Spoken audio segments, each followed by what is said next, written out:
अगस्त महीना है और इसी अगस्त में 15 अगस्त है जो हमारे स्वाधीनता दिवस का वो हम उत्सव मनाने वाले हैं। इसके लिए तो मैं आप सबको एडवांस में शुभकामनाएं दे रहा हूँ।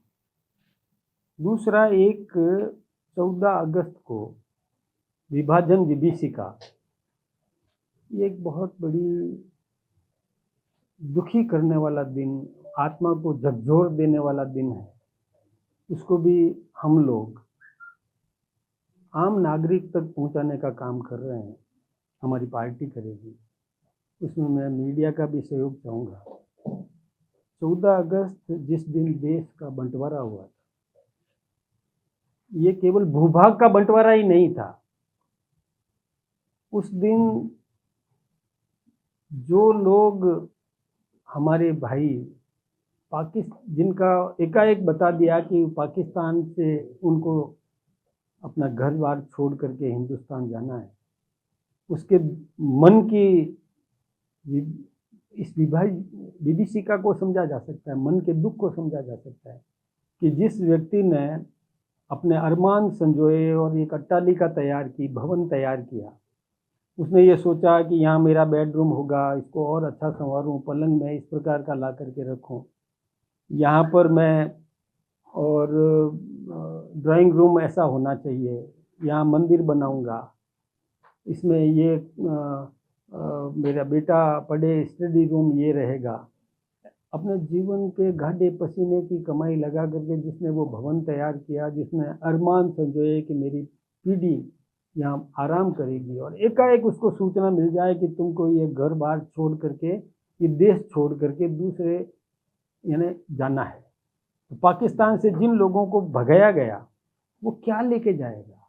सब कुछ वहीं छोड़ दिया, वही पलंग वहीं पड़ा है, वही सारे सजावट की, यहाँ मूर्ति लगेगी, यहाँ चित्र लगेगा, यहाँ वो करेगा, वो सब कुछ छोड़ करके एकाएक जो कुछ भी ले सकता था, पास में जो कैश ही ले सकता था, बाकी कुछ भी ले जा नहीं सकता, कपड़े लत्ते सब पड़े हैं, पहने हुए कपड़े लेकर के वो व्यक्ति निकल रहा है, बहन बेटी को, भाई को, बच्चों को लेकर के वहाँ निकल रहा है। उसमें से भी उसकी बेटी को छीन लिया जाए, उसको वहाँ रख दिया जाए, उसके देखते देखते उसके अरमानों का जो अट्टालिका थी उसमें दूसरा घुस रहा है कि मैं इसमें रहूंगा, वो उसमें घुस रहा है।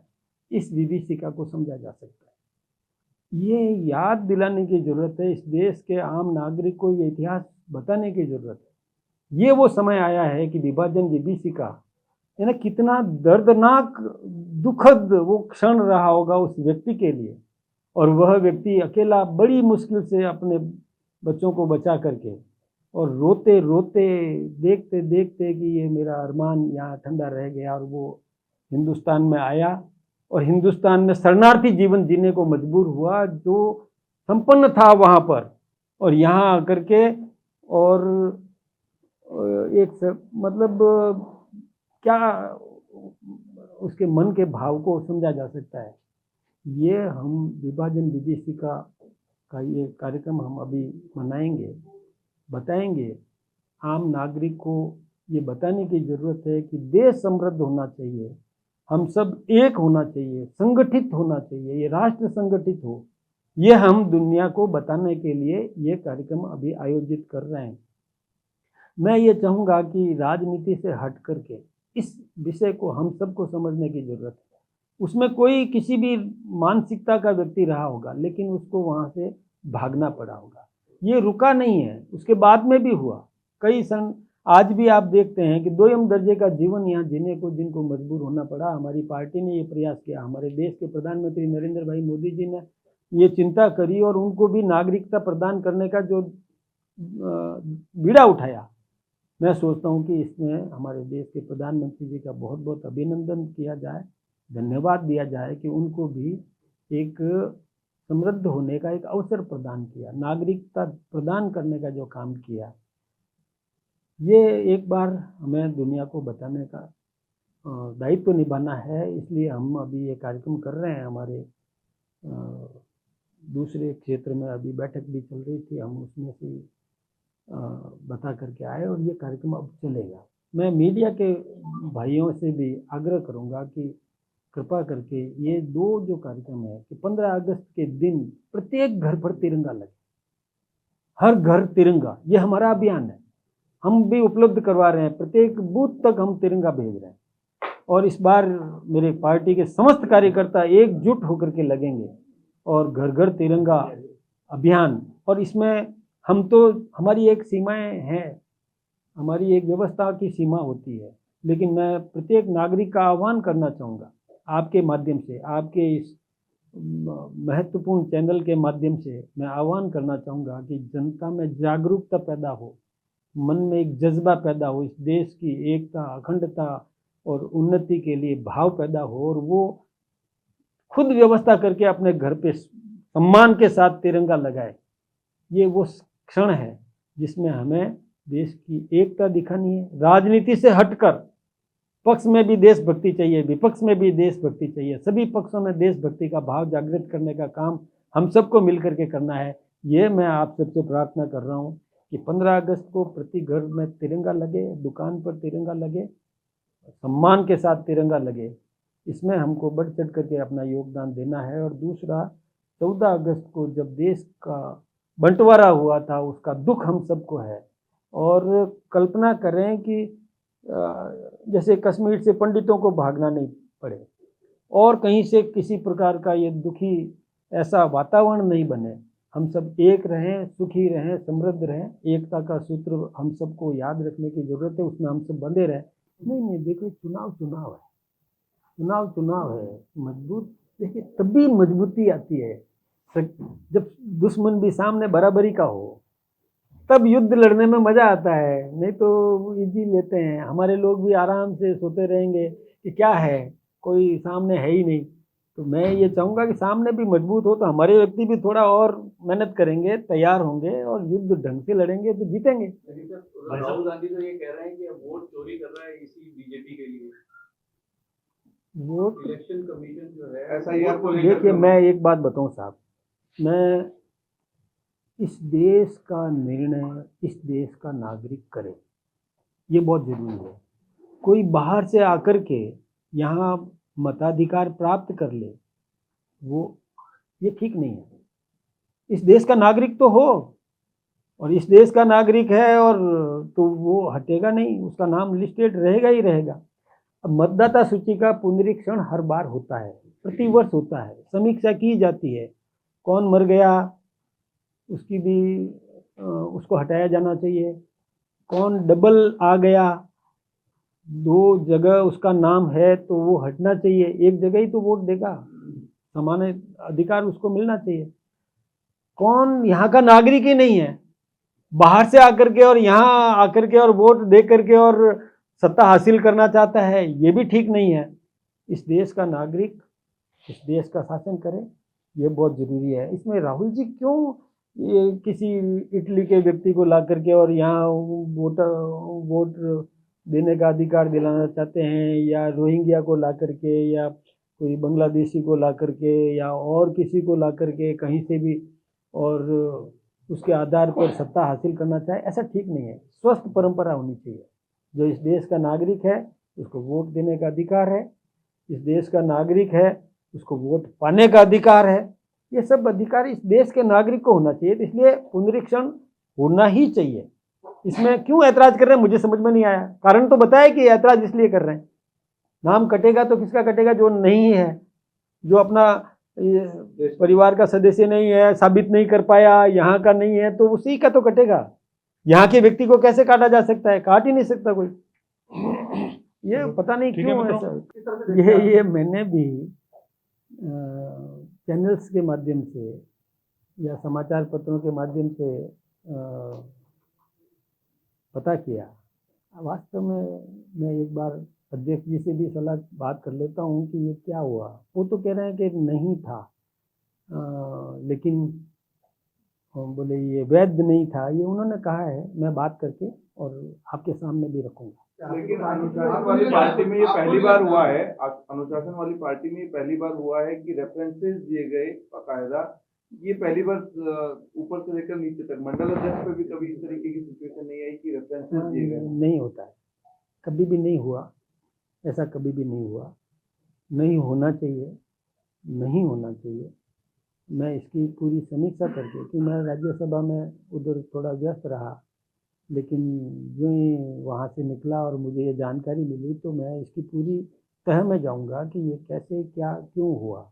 ऐसा होना नहीं चाहिए और होता भी नहीं है। उन्होंने फेसबुक पर डाला कि आपकी संगठित पार्टी है, ये तमाम जो घटनाक्रम राजधानी जयपुर के अध्यक्ष की टीम की मदद को लेकर हुआ, कहीं न कहीं वजीयत हुई है आपकी पार्टी के पदाधिकारियों की, कार्यकर्ताओं की। अब क्या आप, क्योंकि आप दिल्ली थे, तो आप इसके लिए कोई कमेटी बनाएंगे, छोटी-मोटी कोई जाँच करेंगे, वास्तविक क्या क्या गलती हुई, वो हुई तो उसको सजा भी देंगे, नहीं देंगे? जगह सही तो होगी। क्योंकि कार्यकर्ता अपने नेता के प्रति जो मोह भंग हो गया। वैसे तो ये आपने सही कहा, कतई नहीं होना चाहिए, ये आप बिल्कुल सही कह रहे हैं। ऐसा होता भी नहीं है, कहीं भी इस प्रकार की बात नहीं होती है। मैं इसकी तह में जाऊंगा, क्या हुआ, कैसे हुआ, किसने किया, क्यों किया, ये सारा समीक्षा करने के बाद उसको हम सुधार करेंगे। अध्यक्ष जी चर्चाएं ये भी चल रही है, चर्चाएं जो है वो कल की जो कार्यकारिणी आई है उसको लेकर ये भी चल रही है कि बड़े बड़े नाम उस लिस्ट में देकर प्रदेश अध्यक्ष के ऊपर दबाव बनाने का एक प्रयास किया गया था। और दूसरी चर्चा ये चल रही है कि अब सोशल मीडिया के ऊपर बेचारा कार्ड खेलकर प्रदेश अध्यक्ष के ऊपर ये लगाया जा रहा है कि प्रदेश अध्यक्ष दबाने का प्रयास कर रहे हैं। नहीं, बेचारा तो प्रदेश अध्यक्ष हुआ, अच्छा है, भूल जाए तो ठीक है, लेकिन वो ये कहें कि मैं भूल चुका हूं तो याद तो करके ही तो भूल चुका हूं, याद आ रहा है उनको तभी तो कह रहे हैं कि भूल चुका हूं। भूल गए होते तो चर्चा ही नहीं करते, तो चर्चा करे इसका मतलब तो याद है उनको। देखिए कांग्रेस, देखिए मैं तो खुद ही उनको शुभकामनाएं दे रहा हूं कि मजबूत विपक्ष जरूरी है। जितना लोकतंत्र में पक्ष भी मजबूत हो, विपक्ष भी मजबूत हो, तो हम तो चाहें कि वो विपक्ष मजबूत होकर के विपक्ष की भूमिका तो निभाए। हम तो चाहेंगे कि वो विपक्ष की भूमिका निभाए, तो वो यदि फूट रहेगी तो आज विपक्ष की भूमिका भी नहीं निभा पा रहे हैं।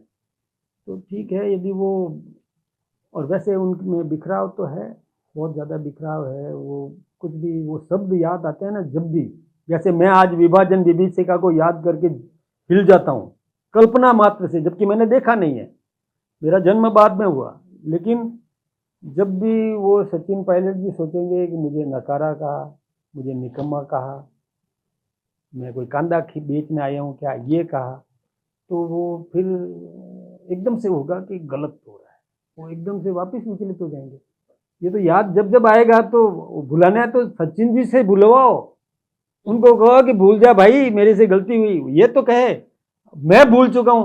अरे भाई गहलोत साहब भूल चुके तो गहलोत साहब याद मान लो भूल जाए, लेकिन वो भूले तब है ना, जिसको कहा वो भूले तब है, वो भूलेगा नहीं क्योंकि उसको निकम्मा कहा, उसको नकारा कहा। नहीं, मैं तो चाहता हूँ वो एक हो, वो तो हम तो देखिए, हमारी तो राहुल जी के लिए शुभकामनाएं, गहलोत साहब के लिए शुभकामनाएं, अच्छे समझदार रहे हैं तो उनको ऐसे शब्द प्रयोग अपने साथी के लिए नहीं करना चाहिए था। ये तो याद आएगा ना, जब भी आएगा तो वो सचिन जी के एकदम से मन में क्रोध आएगा, जब भी उनको याद आएगा कि यार इतनी मेहनती पढ़ा लिखा आदमी, इतना तेज तर्रार हूँ। ये वास्तव में दुर्भाग्यपूर्ण है कि वो कांग्रेस इस प्रकार का प्रयास करती रही कि भगवा आतंकवाद या हिंदू आतंकवाद इस प्रकार की बात करती रही। ये न्यायालय ने क्लियर कर दिया, न्यायालय ने क्लीन चिट दे दी, उनको बरी भी कर दिया। उन्होंने कितनी प्रताड़ना झेली होगी इसकी भी कल्पना की जा सकती है। जेल में रहना, निर्दोष होने के बावजूद भी, है ना, उनको समाज से अलग थलग कर दिया। इस प्रकार की घटना कांग्रेस को नहीं करना चाहिए था, षड्यंत्र नहीं करना चाहिए था। और राष्ट्रीय स्वयंसेवक संघ के सरसंघ चालक तक बात, यानी कि एक नेता, एक अधिकारी को ये कह दे कि उसको भी बुलाओ, हाँ साजिश, इस प्रकार की साजिश रचना मतलब बहुत दुर्भाग्यपूर्ण। और मैं सोचता हूँ कि बहुत हल्का स्तर है, ऐसी सोच को मैं हल्का स्तर शब्द प्रयोग करना चाहूँगा। बहुत गुस्सा भी है, ऐसा करना नहीं चाहिए था उनको, लेकिन न्यायालय है देश में, न्याय है और न्याय की जीत हुई है। जो निर्दोष साबित हुए अब उनको जाकर के संतोष हुआ होगा कि चलो अंत अच्छा है, न्याय मिला है। हम एकता चाहते हैं, संगठन चाहते हैं, वर्ग भेद नहीं होना चाहिए, सभी एक मुखी होकर के नेशन फर्स्ट की भावना रखें। 14 तारीख को राष्ट्रीय स्वयंसेवक संघ और उसका अनुसांगिक संगठन अखंड भारत दिवस मनाते हैं। तो क्या उसकी जो थीम है आपके कार्यक्रम की वही होगी अखंड भारत दिवस, या फिर केवल ये होगी विभीषिका को याद दिलाना? देखिए, अलग अलग तरीके हैं, मतलब एक ही है। कोई किस तरीके से बात करे, उत्तर मतलब व्यवस्था एक ही है, वो है हमको संगठित रहना है, राष्ट्र प्रथम को मान के चलना है, देश को मतलब एक रखना है। कोई किसी प्रकार का भड़काऊ वातावरण तैयार करे, हमको विचलित नहीं होना है, संगठित रहना है, यही संदेश है। देखिए, मैं ये याद इसलिए दिला रहा हूँ कि हम सब एक रहें, संगठित रहें, हम अलग अलग देश के लिए एक रहें, नेशन फर्स्ट, राष्ट्र प्रथम, पार्टी नेक्स्ट, और हम तो लास्ट, सेल्फ तो लास्ट। ये नेशन फर्स्ट, ये सब में होना चाहिए, किसी भी वर्ग विशेष की बात नहीं है, मैं सभी के लिए कह रहा हूँ। और आप जो बात कह रहे हैं वो तो अपन इतिहास पढ़ेंगे तो पता चल जाएगा। एक पुस्तक थी फ्रीडम एट मिडनाइट, उसको यदि आपने किसी ने पढ़ा हो, जो बाद में प्रतिबंधित कर दी गई थी, तो पता चल जाएगा कि किसने किसके साथ क्या व्यवहार किया था, किसके साथ क्या घटित हुआ था। लेकिन उसका हिंदी रूपांतरण है आज़ादी आई आधी रात, उसको भी अभी तो छूट है, उसको पढ़ सकते हैं, सारा पता चल जाएगा कि क्या हुआ था। हाँ, इसके लिए विचार गोष्ठियाँ होगी, बैठकें होगी, नुक्कड़ सभाएँ होगी, हमारे लोग भी जाएंगे। और बाकी लोगों से भी मैं कहना चाहूँगा कि जगह जगह पर इतिहास से हमको सीखना है, इसकी पुनरावृत्ति कभी भी नहीं होने पाए। ये तभी संभव है कि जब हम जागरूक रहेंगे, जागृत रहेंगे, मतलब अवेयर रहेंगे कि ऐसा हुआ था, फिर से कभी ऐसा अवसर नहीं आए। ये हम बताना चाहेंगे, हमारे कार्यकर्ता, हमने बीड़ा उठाया, इसलिए मैं चाहूँगा कि उसमें हम सब भी, मीडिया कर्मी भी, क्योंकि हम भी एक चौथा प्रहरी है देश का। देखिए, विधायिका होती है, कार्यपालिका है, न्यायपालिका है, लेकिन चौथा स्तंभ है मीडिया। और ये चौथे स्तंभ के सामने मैं खड़ा हूँ। मैं आपका आह्वान करना चाहता हूँ कि कृपा करके इस राष्ट्रभक्ति के इस यज्ञ में हम सब अपना जो एक विचार का और इसकी आहुति दें, तो निश्चित रूप से हम देश हमारा समृद्ध होगा, हम प्रत्येक नागरिक को सुखी समृद्ध देखना चाहेंगे। देखिए, प्रधानमंत्री जी प्रति माह अंतिम रविवार को 11 बजे अपने मन की बात कहते हैं, जिसमें वो हमारे देश की प्रगति की बात करते हैं, विज्ञान कितना बड़ा चढ़ा है उसकी चर्चा करते हैं, कोई प्रतिभावान व्यक्ति ने क्या नवाचार किया है वो बताते हैं, किस प्रकार से हम आगे बढ़ सकते हैं, इसके लिए प्रेरित करने का काम करते हैं। तो ये जितना अधिक जगह पर देखा जाएगा, सुना जाएगा, वहाँ जागृति पैदा होगी, वहाँ पर आगे बढ़ने की भावना लोगों के मन में आएगी, किस प्रकार से हम नवाचार कर सकते हैं, अपने पैरों पर खड़े कैसे हो सकते हैं, ये सब चीज़ें आएगी तो देश का विकास ही होगा, देश के हित की बात है। और उसमें आपने महसूस किया होगा कि एक भी व्यक्ति दुपट्टा पहने हुए, बीजेपी का दुपट्टा पहने हुए नहीं दिखेगा उसमें, ये आपने महसूस किया होगा। आप ध्यान दे करके देख लेना, कहीं पर भी, यानी केवल बीजेपी के लिए नहीं है, ये बीजेपी भी है उसमें, लेकिन सर्व समाज के लिए, समाज की प्रगति के लिए है, देश के उत्थान के लिए। गहलोत साहब के लिए मैं फिर कह रहा हूँ, मेरे अच्छे मित्र हैं, मेहनती है, वो मेहनत करें, लेकिन कभी भी मुख्यमंत्री नहीं बन पाएंगे। क्यों? क्योंकि ऐसे बीज बो दिए उन्होंने, अपनी टीम में ऐसा जहर घोल दिया है, वो जब जब भी उनको याद आएगा ना, तो वो जहर काम करेगा ही करेगा। इसलिए शब्द प्रयोग हमेशा अच्छे होने चाहिए। ये जो उन्होंने बीज बोए हैं वो सामने आएंगे, कभी एक नहीं होंगे वो, और सत्ता हासिल करना। प्रधानमंत्री मोदी की बात